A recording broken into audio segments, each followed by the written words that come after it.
Welcome to my plan to get housing before Canadian winter. If you're new here, I live in a Honda Civic with my cat since I escaped a narcissist. It is now September, which means that winter is coming, and Canadian winters get pretty cold. In Montreal, it could reach -40, and that's -40 Celsius as well as Fahrenheit. Another thing is that I can't turn the heater on in this broken old car, because if I do, it will spray exhaust fumes into the car. So I need to get us housing before the winter or we'll die. Technically, there are plenty of ways to survive living in a car in the winter. I lived in a vehicle for 2 years through Canadian winter. However, I was also on the other side of the country in Vancouver where it's much warmer. That said, there are ways to survive the winter in the car, and people do it. I just don't want to be one of them this year because surviving is not where I want to be anymore. I want to thrive. I don't want to struggle. I don't want to spend my entire winter this year worried about whether or not my cat is warm enough and safe, whether or not I can make money because I can't leave her alone in the car too long because it'll be too cold. Just feeling completely drained of energy because that's what extreme temperature does to your body. And also I have fibromyalgia, which makes me extremely sensitive to weather changes like that. So I am done with the car life thing. As I've said since the beginning, this was a temporary transitional period and I have always had a plan. So this plan has several different layers. It's got a plan A and a plan B, and then in the plan A itself, it's got also a whole drop list. Starting with plan A is the ideal scenario where I get my own apartment. Plan B is to rent a room, which is not ideal because of a whole bunch of reasons, including my own safety and my ability to film content, which is what I'm trying to grow as a career. The other problem with my plan B is that it's not an ideal plan B either because a lot of people don't allow you to rent a room if you have a pet. Plan B is not exactly easier, but it is cheaper. What we are going to do is focus everything we have on plan A like it's the only option. When I plan things, I try to plan them with specific numbers and a specific deadline, also knowing full well that even though I'm aiming for those things, that things might not turn out to be that way. I think the saying is, when I make plans, God laughs. You can aim for the stars, at least you'll hit the moon. That's how I think of it. So when I make plans, I know that it will likely take me longer than I aim for, and I might not make as much money as I aim for, but if I aim for those things, at least I'll get somewhere. My current goal is to get an apartment myself, as in no roommates, no shared rooms or whatever else, and do it by October 1st. I've accepted that in order to achieve this goal by this time, that I have to sacrifice some of the things that I wanted, one of them being moving out of Quebec. As I've been looking at the rent prices in the area, rent between Quebec and Ontario is ridiculously different, just like the gas prices. The gas might be a whole lot cheaper in Ontario, but rent is a whole lot cheaper in Quebec. So we're probably going to be staying in Quebec, and we might not even be staying in the Montreal area. I'm willing to move out to the outskirts and be further away from a 24-hour gym if it means cheaper rent and getting into an apartment by October 1st. So what I need to do to accomplish this is to get an apartment, you need good credit and you need first and last rent. I'm not saying that there's no way around that if you don't have any credit at all or good credit, because I'm sure there is. But today we're talking about my particular circumstance, and I do have credit. That would be a whole lot better if all I do is pay down one credit card. So I want to put at least $1,000 on it. My goal is $1,500. That would substantially raise my credit score in a short amount of time. Whether that be by October 1st or November 1st is all going to depend on how soon I can pay it down. The next thing I need is first and last rent, which if I'm staying around here, I'm estimating $1,000. So my goal is $1,000 rent per month, not the whole shebang. So that means at least $2,000 for first and last's rent. And yes, I am aware that that is extremely cheap for a lot of people because the rent in Quebec is actually pretty cheap comparative to other places. The last thing that I hope to do, but isn't really necessary, and I'll explain, is to also save a cushion. So money saved up to pay for bills and food and whatever else I need just in case, right? If I don't manage to accomplish that, at least after I sign the lease, I will still have whatever is on my credit card that I can use for emergencies and such. So my goal dollar-wise is $5,000, and minimum to be able to execute on this is $3,000. And if you've been watching the vlog, those numbers might look a little familiar. Now I'm going to show you how I plan to make that money and how I plan to do it without a job. The reason why I stress the without a job thing is a whole lot of stuff that I'm going to explain right now. But just to say that it is not because I am allergic to working hard. If you know anything about me, you know that I am perfectly capable, willing, and able to work hard. I do it all the time. I do ridiculously intense hard work all the time. The reason that I don't focus on just getting a job is because, first of all, if I had a job, for example, so the thought had occurred to me to just apply to McDonald's. This was about a month ago or something, when I knew that the temperature was going to change. Okay, so we've established that the reason I haven't had a job until now is because I was not able to leave the cat alone in the car because of the temperature. Okay, then as soon as the weather was going to change, I did contemplate, I thought about applying to McDonald's because they seemed to be desperate for employees. And that was an option. However, around that time was also when I got the notification for the gigs, which ended up getting me $2,000 in 10 days. If I had to show up for work at McDonald's at that time, I would not have made that $2,000. I probably would have made like half of that or something like that in that amount of time. So it potentially inhibits the amount of money that I can make. There's also the fact that I have fibromyalgia and I'm neurodivergent and all of the things that make it harder for me to work for someone else at a 9 to 5 because I need some sort of flexibility. Personally, I work better when I can take breaks when I need to, and if I have a goal to accomplish, but I can do it at my own pace and possibly how I want to do it, I'm going to get it done much more effectively if I can listen to what my body needs and what my brain needs and nurture that. I try to avoid getting jobs for the fact that it doesn't work well with me, with my brain and my body, and it inhibits how much money that I could potentially make, which is also another reason why I don't focus on the welfare thing. If I was on welfare, again, I would not have been able to make $2,000 in 10 days because you're not allowed to. This also brings up a comment that someone left once.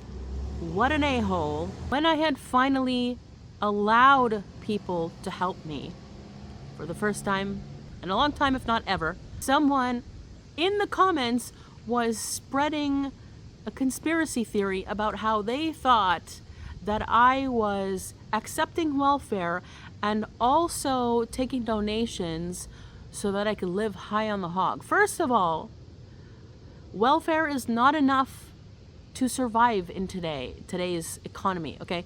You can't get welfare and also get yourself an apartment and pay your bills and pay your food. You will be on a shoestring budget. Talk to people who are actually on welfare and see how well they're thriving. You can't invest into your own business because you're not supposed to have the money to do so. That's another thing. It is a trap. Welfare and government assistance is set up to be a trap to keep you in poverty, in my opinion. Also, the government has to look into your accounts to see that you're not making more than what they allow you to make, which I think was like $200 a month over what they give you. So if people were giving me donations, which all go through my bank account, the government would have seen that and they would have stopped giving me welfare. I would have had to pay back all the money that I got. So that doesn't even make any sense. Going back to my original point, one of the main reasons why I do not focus my energy on getting welfare, aside from the fact that it takes long and it feels like the government's putting their finger up your bum, is the fact that it takes my energy away from focusing it on things that will make me a significant amount of money, that will get me out of poverty.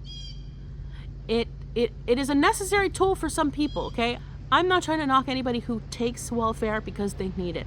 I'm saying in my particular situation, it was not the move that I saw as the best move for me, because I had a vision for where I wanted to go and how I wanted to get there.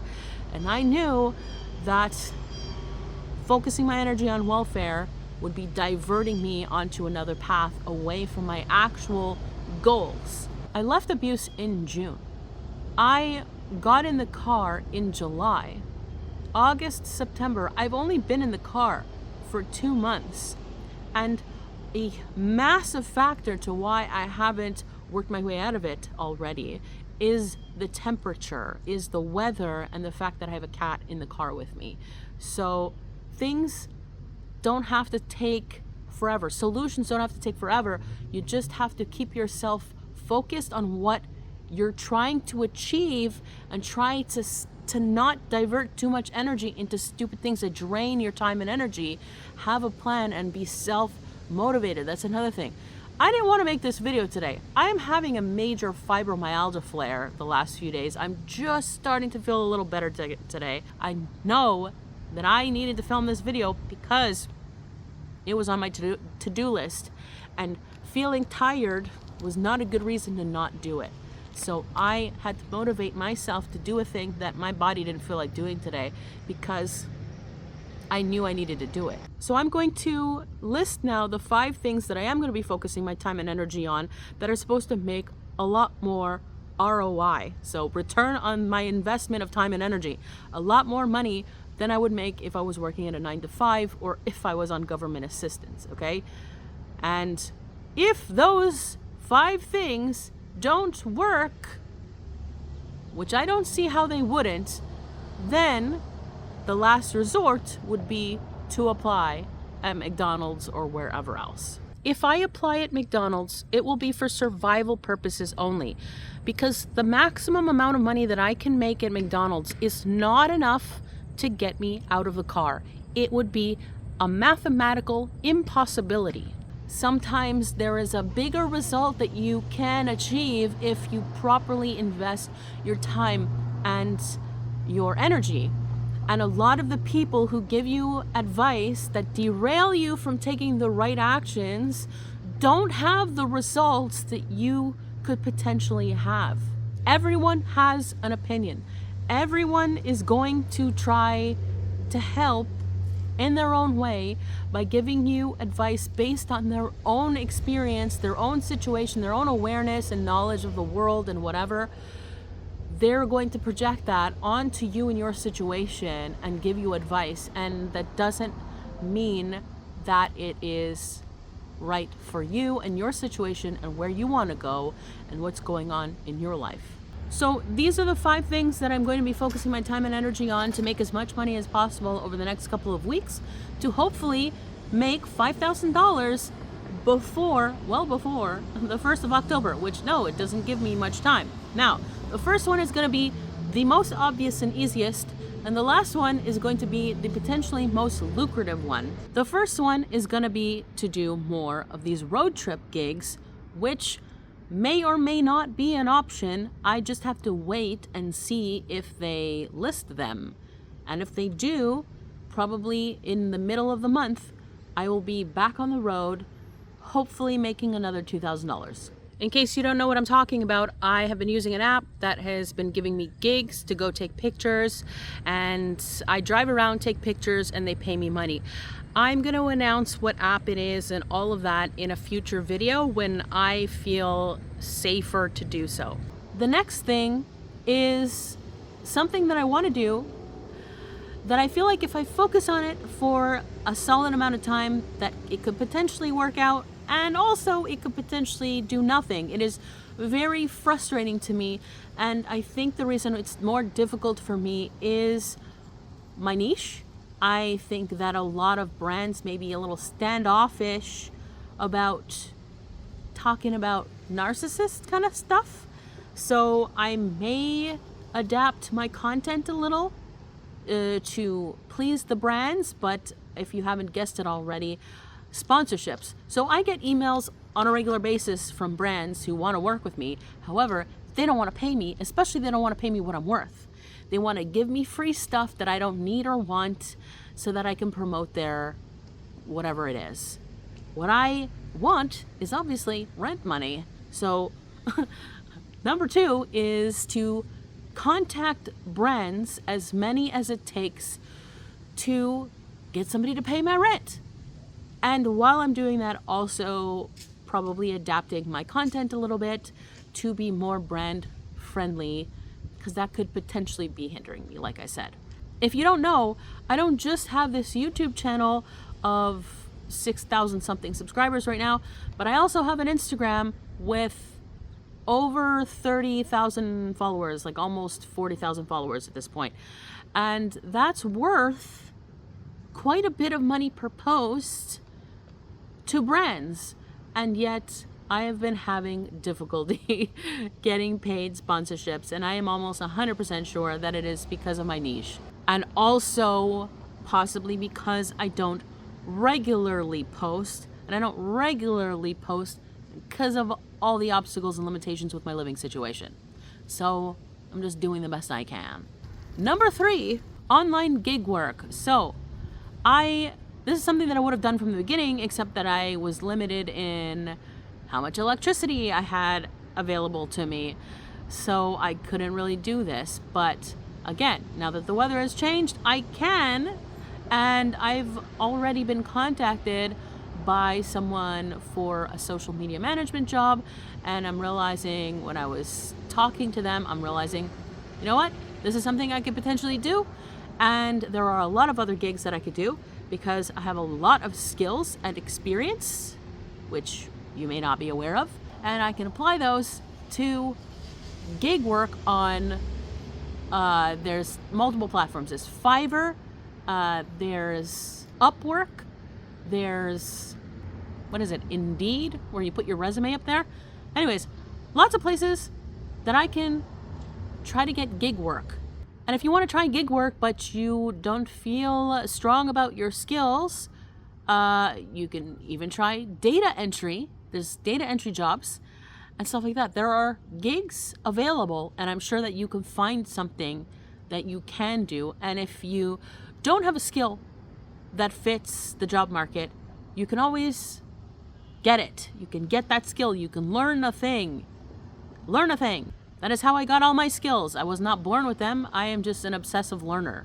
Number 4 is something that you would have probably thought was number 1, but it's not, because I still have to put time and energy into promoting it, and then there is a cap on how much I can really scale it.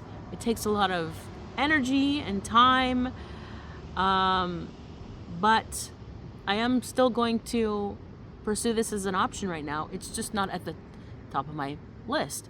It is astrology readings, which I have talked about before, and potentially coaching. If you're thinking of giving one-on-one sessions to people, but you might be stopping yourself because you think you have to take a course or get certified or anything like that, all you really have to do is figure out what you're good at, what you can teach people, and offer it to people.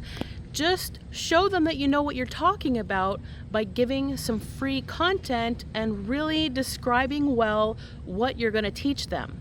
But anyone can do this. I really enjoy helping people. I really enjoy getting people results, having them change their perception of things and having them feel motivated and inspired. I really, really love it.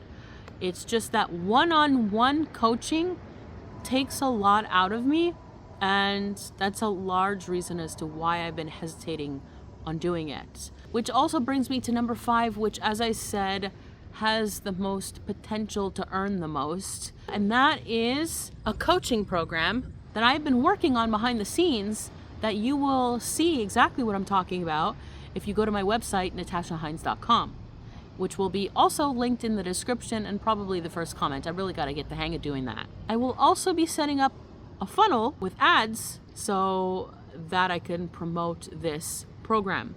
So I'm going to go back to the thing that I've been building since 2016, the thing that I am passionate about, the thing that I'm really good at, the thing that I had a successful launch in 2019, and then, well, we all know what came after that. And, my whole family situation really didn't help. As I'm editing this video, I feel like the takeaway has become epically clear. It's that traditional advice, the answers that we're used to giving each other, things that used to work, like whatever, 10, 20 years ago, whatever it was, just don't work anymore. The whole, don't worry, the government will help you, that's laughable. The whole, just get a job, McDonald's is hiring, that doesn't work anymore. All the things that we're used to giving as solutions just keep you poor. They're not solutions anymore. And really, at this point in 2025, I feel like the only way to get out of poverty, to really get yourself into a stable place, is to go for it. It's to do something outside the box. It's to be a little entrepreneurial. And that is very scary and it's risky. And it involves a lot of self-belief and self-trust and the willingness to learn a lot and to also fail a little bit. I am well aware that not everybody is able to do this. And that's why I think that those of us who are need to. We need to do it to not only help ourselves, but to also put ourselves into a position where we can help others instead of relying on this system that is repeatedly proven to us that it is selfish and corrupt, and we cannot rely on it. We need to rely on ourselves and help each other.